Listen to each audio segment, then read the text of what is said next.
자, 우리 이 교회의 정체성 속에 선교의 본질이 있다고 설명드렸죠. 우리가 그리스도의 제자로서 세상을 향해서 파송만 받는 게 목표가 아니라 다시 세상으로부터 주님께로 돌아오는 과정이 있어야 돼. 이 순환 과정을 끊임없이 거쳐야 돼.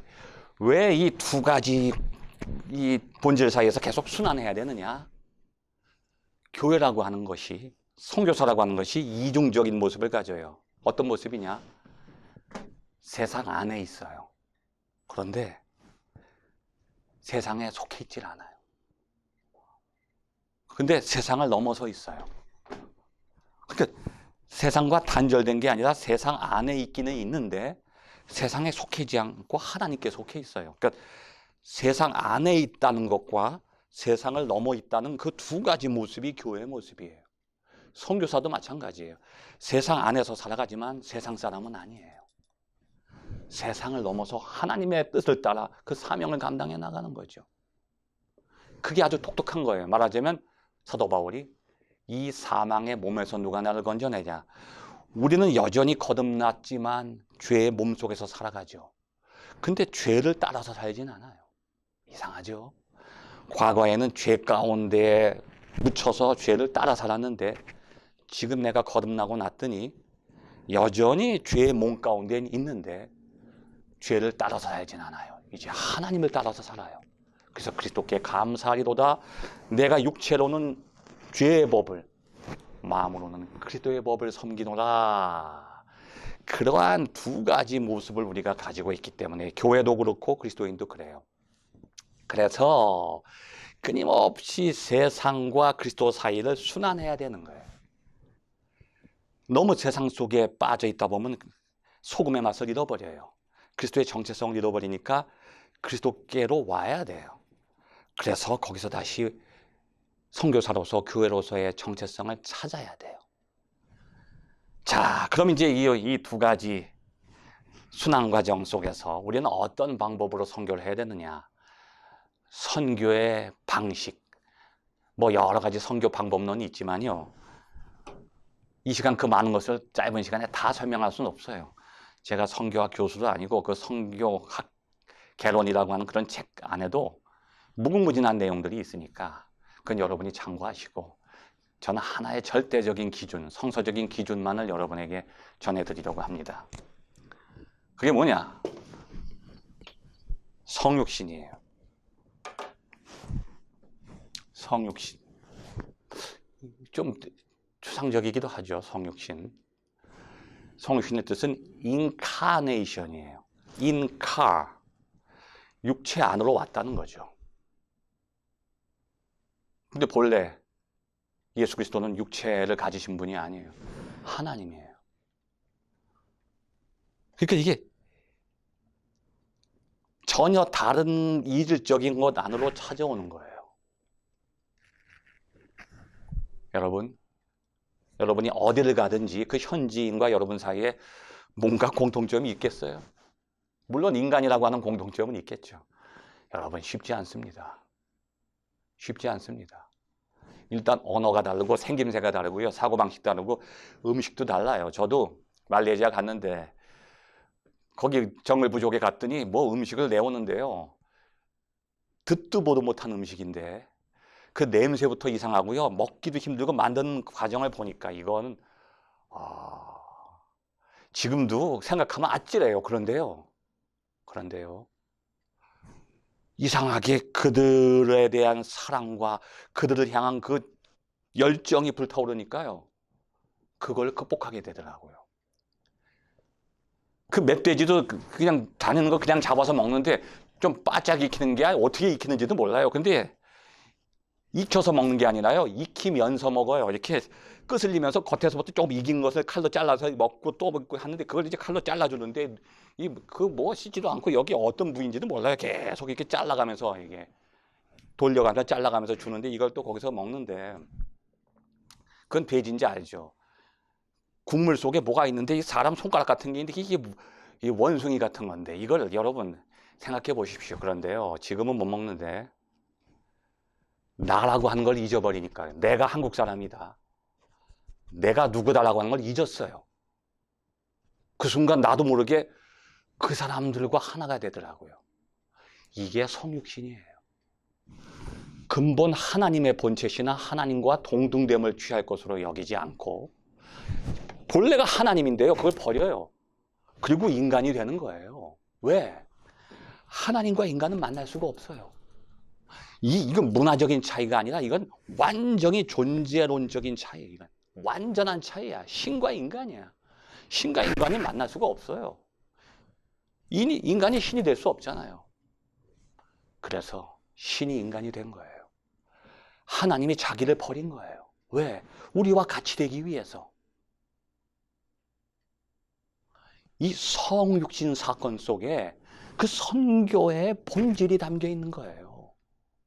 하나님은 우리를 구원하시기 위해서 자기를 버려서 내가 되는 거예요. 나와 똑같은 인간이 되는 거예요. 그것보다 더 나은 방법도 없고요. 그것보다 다른 방법이 없어요.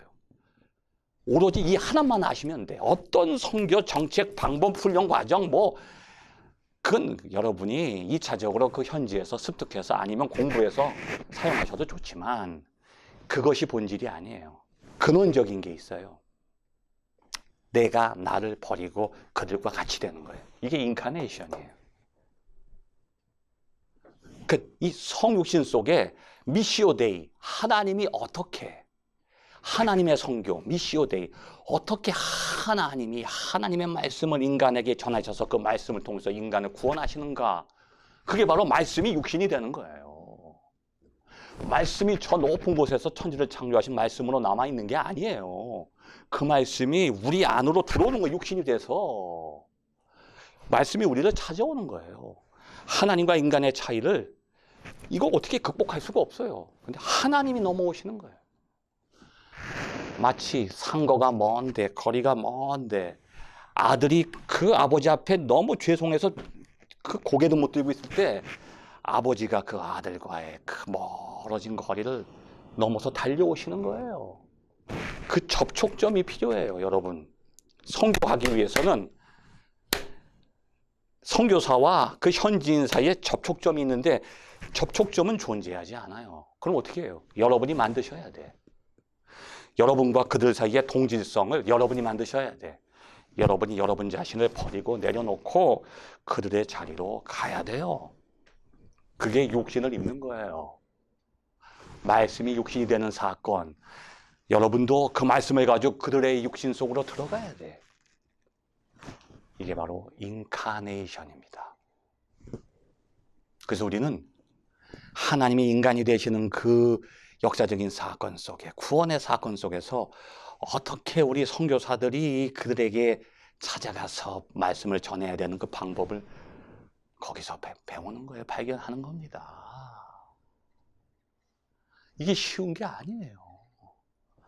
여러분을 버리는 거예요. 나를 부인하는 거예요. 그게 바로 십자가에서 나타나는 하나님의 자기 부인이에요. 케노시스입니다.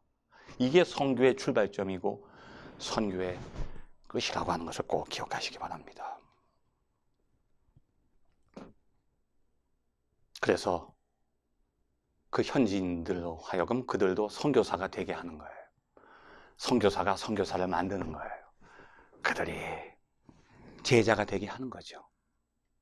결국은 제자라고 하는 것은 스승의 삶을 따라서 사는 사람이에요. 스승을 믿는 게 아니야. 스승의 가는 길을 따라가요. 그리고 그들을 따라오게 해야 돼. 왜냐하면 스승께서 몸소 우리에게 이렇게 따라오라고 하시는 게 아니라 스승이 제자가 됐단 말이에요. 스승과 제자 사이의 그 간격을 스승이 제자가 돼서 제자를 훈련시키는 거야. 그럼 우리도 그들이 돼야 돼. 그들을 제자로 만들려면. 그래서 예수님께서 베드로의 발을 씻기시는 거예요. 근데 베드로는 무슨 뜻인지 모르고 제 발을 어떻게 씻기시겠어요? 이러지 마세요.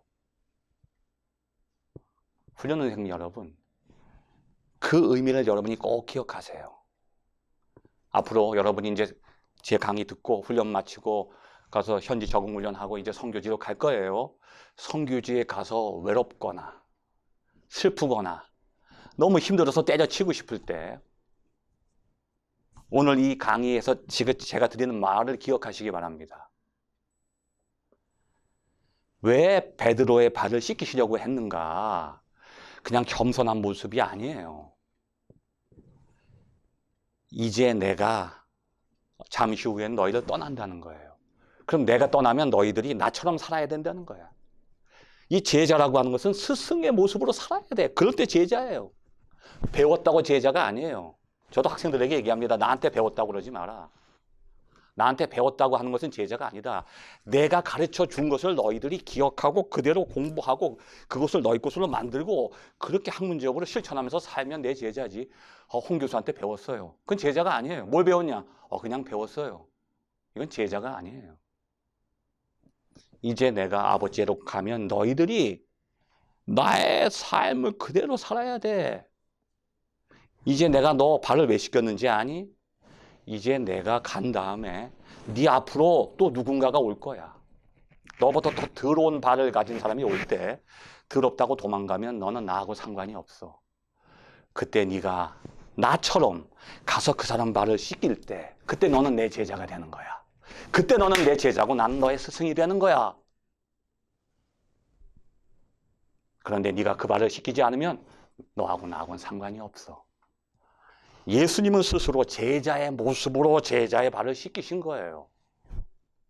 이게 바로 인카네이션입니다. 여러분이 그들에게 선교하기 전에, 말씀을 전하기 전에 제일 먼저 해야 될 게 있어요. 그들의 자리로 가야 돼요. 여러분이 한국 사람이라는 거 잊어버려야 돼요. 내가 어디서 왔다는 거, 내가 복음을 전하러 왔다는 것도 잊어버리세요. 나는 너의 친구야. 네 옆에 있어. 그들과 함께 고통을 나누는 거예요. 슬픔을 나눠요. 함께 나누는 거예요. 그럴 때 그들과 눈높이가 같아져요. 그때 마음이 열리는 겁니다.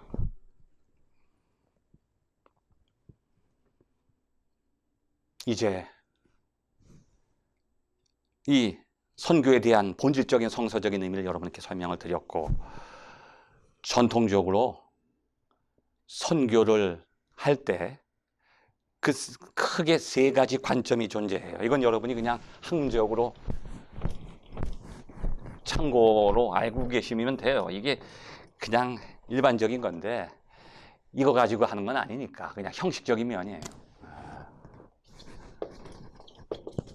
배타주의가 있고 포용주의가 있고 다원주의가 있어요. 배타주의, 포용주의, 다원주의. 근데 이 세 가지 방식 자체가 완전하진 않아요. 제가 조금 아까 말씀드렸듯이 인카네이션이라고 하는 것이 가장 완전한 성서에서 우리에게 제시하는 선교의 가장 완전한 방법론이고, 이것은 형식적인 건데, 이 배타주의는 뭐냐면 이 나하고 여기 선교지, 이 둘이 대립적인 관계예요. 대립적인 관계. 그러니까 배타적인 거죠. 이 대립하는. 그러니까 나는 선교사고 저 사람은 피선교자. 선교를 받는 사람이고, 나는 복음을 전하러 온 사람이고 저 사람은 받는 사람이고, 나는 예수를 믿고 구원받은 사람이고 저 사람들은 아직 세상 속에 있는 불신자, 죽음의 권세 속에 갇혀있는 사람이고, 이러한 대립적인 의식이 바로 배타주의적인 관점입니다. 우리는 이런 관점을 버려야 되죠. 근데 포용주의는 뭐냐면 내 안으로 그것을 가지고 오는 거예요. 내 안으로 품는 거죠. 이게 말하자면 지금까지 서양 선교사들이 한국서 선교할 때 외국에서 선교사들이 우리 한국에 와서 선교했던 그 선교 방법론이 포용주의입니다. 그냥 자기 안으로 끌고 들어오는 거예요. 자기 안으로 끌고 들어와서 자기의 방식대로 이렇게 하다 보면 어떻게 되냐면 그냥 내 안에 갇혀버린 거예요. 그 사람은 없어요. 그냥 그 사람은 나의 일부가 되는 거죠. 이게 바로 맞으면 식민주의적인 선교 방법론이에요. 그냥 와서 나를 지배하려고 하는 거죠. 이러한 방법론도 선교적으로는 바람직하지 않습니다. 다원주의는 뭐냐면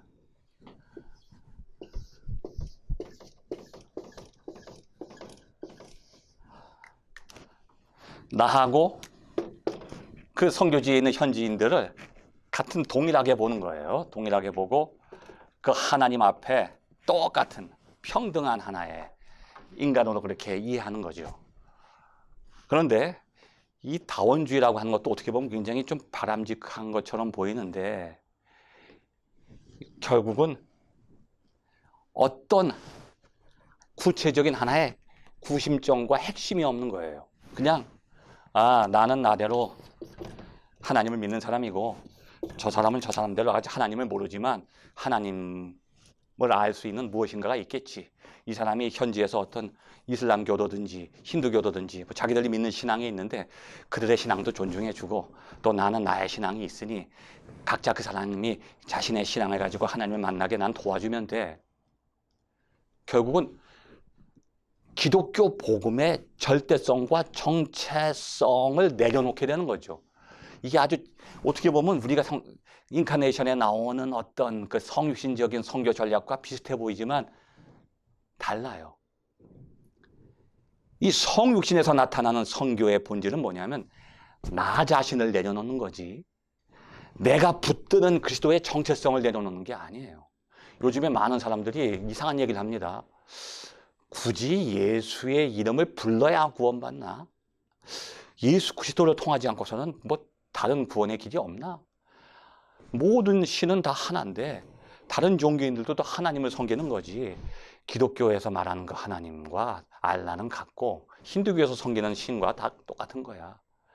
굳이 예수 이름을 부르지 않아도 하나님을 우리를 구원하실 수 있어. 이렇게 생각하는 다원주의적인 성격을 우리가 갖고 있는데 이것은 위험한 거예요.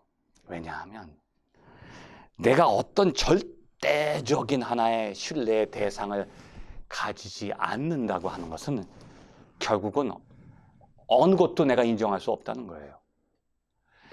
내가 어떤 절대적인 하나의 믿음의 대상을 내가 지니고 있다고 하는 그것이 중요한 거지. 이것을 내려놓고 다른 것을 인정한다는 것은 어느 것도 인정할 수 없다는 거지. 상대주의에 빠지는 거예요. 그래서 이 전통적으로 선교학에서 우리가 사용하는 배타주의, 포용주의, 다원주의라고 하는 이 방법론은 우리가 형식적으로 가지고 있대. 이것을 그대로 적용하다 보면 각각 그 안에서 어떤 하나의 한계에 빠지는 거예요. 배타주의는 상대방을 나를 대립시키죠. 포용주의는 그 사람을 그냥 내 안에서 지배하려고 하게 되는 거예요. 근데 다원주의는 그 사람을 인정하는 것조차 그것은 좋은데 나 자신도 인정하지 않는 거예요. 그러니까 나도 절대성을 포기하고 상대방의 절대성도 포기하다 보면 모든 것이 상대주의에 빠지는 거예요. 이 복음이라고 하는 말씀의 절대적인 권위를 붙잡지 못하게 되는 거죠. 그래서 우리가 선교 정책으로서 꼭 필요하게 사용해야 되는 것은 나 자신의 정체성은 내려놓지만 복음의 정체성을 붙들어야 되는 거죠. 복음의 정체성을 붙들면서 나 자신의 정체성을 내려놓을 때 비로소 그 복음이라고 하는 걸 통해서 나와 그 사람이 하나가 될 수 있다는 거예요.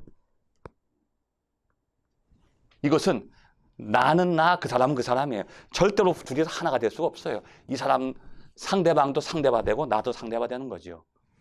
근데 복음의 절대성이라고 하는 것은 내가 그것을 붙든다는 것이 그 사람을 배제하는 게 아니에요.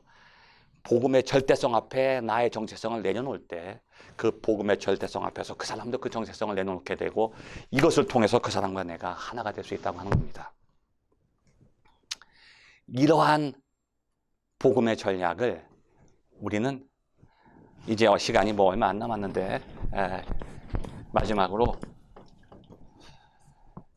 리차드 니버라고 하는 기독교 윤리학자인데 이 사람이 쓴 책 가운데 크라이스트 앤 컬처라고 하는 책이 있어요. 그리스도와 문화. 아마 여러분 잘 아실 거예요. 근데 거기 보면 이 그리스도와 문화 아주 이게 상징적이죠. 이 그리스도가 말하는 기독교예요. 문화라고 하는 것은 비기독교죠. 그 교회와 세상이 맺는 관계를 5가지로 이렇게 구분을 했어요.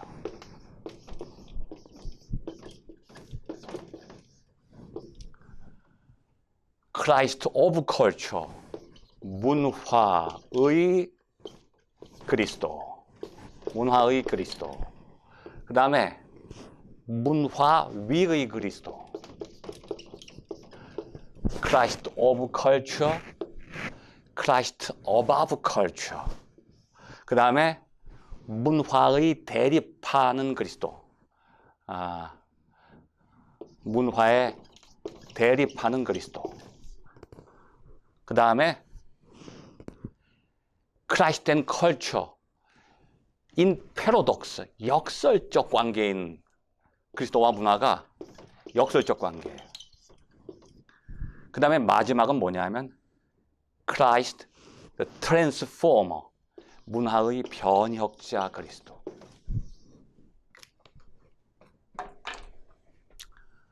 자, 이게 역사상 교회와 세상이 기독교와 문화가 맺는 관계를 가만히 보니까 2000년 동안 수많은 관계들이 있어 왔지만 크게는 5가지의 모습으로 나타났다는 거죠.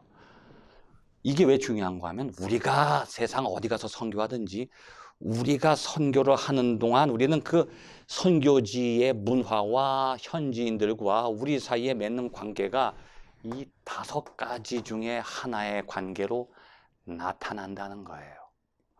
그러면 이 니버는 이 5가지 중에 어떤 것을 가장 바람직하다고 생각했을까요?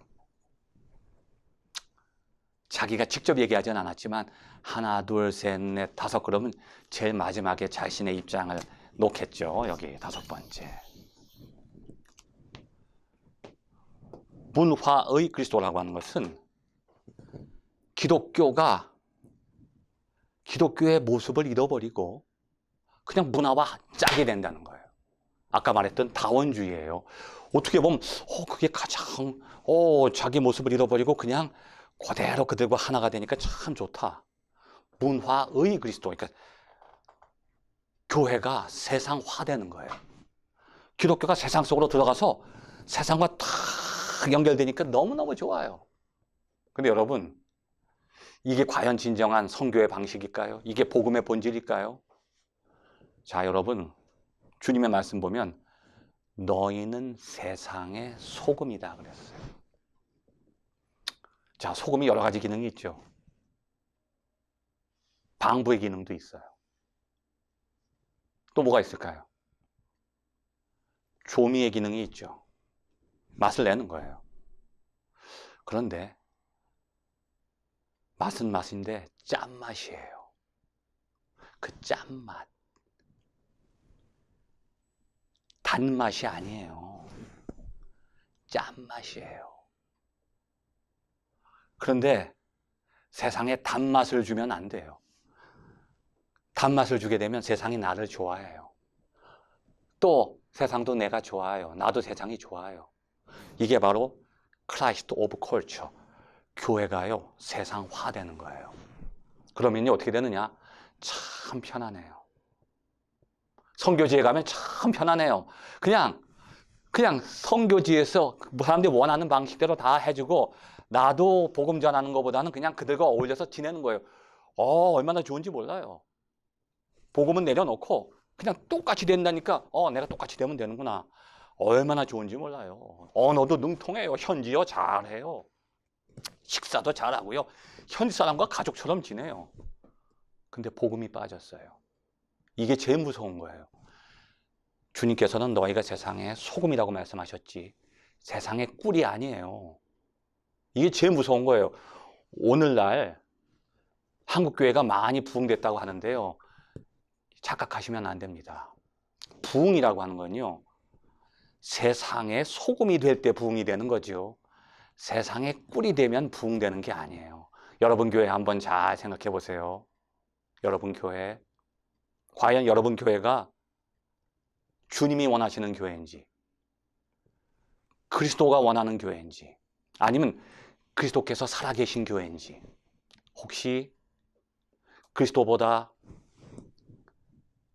경제 논리가 더 살아있지 않습니까? 그 경제 논리가 교회 안에서 지배하지 않아요.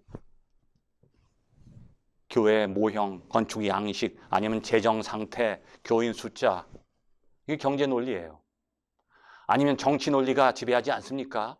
거기서 누군가 좀 힘이 있어 보이지 않아요? 그럼 그거 교회 아닙니다. 교회 갔는데 교회 안에 누군가 좀 힘 있는 사람이 눈에 보이고 힘 없는 사람이 눈에 들어왔다. 그거 교회 아니에요. 교회 안에는요, 힘 있는 사람도 없고요, 힘 없는 사람도 없어요. 다 주님 앞에 똑같아요.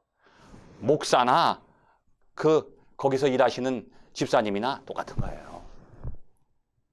그런 차이를 그 힘의 차이, 힘의 권력의 계급을 못 느껴야 교회예요.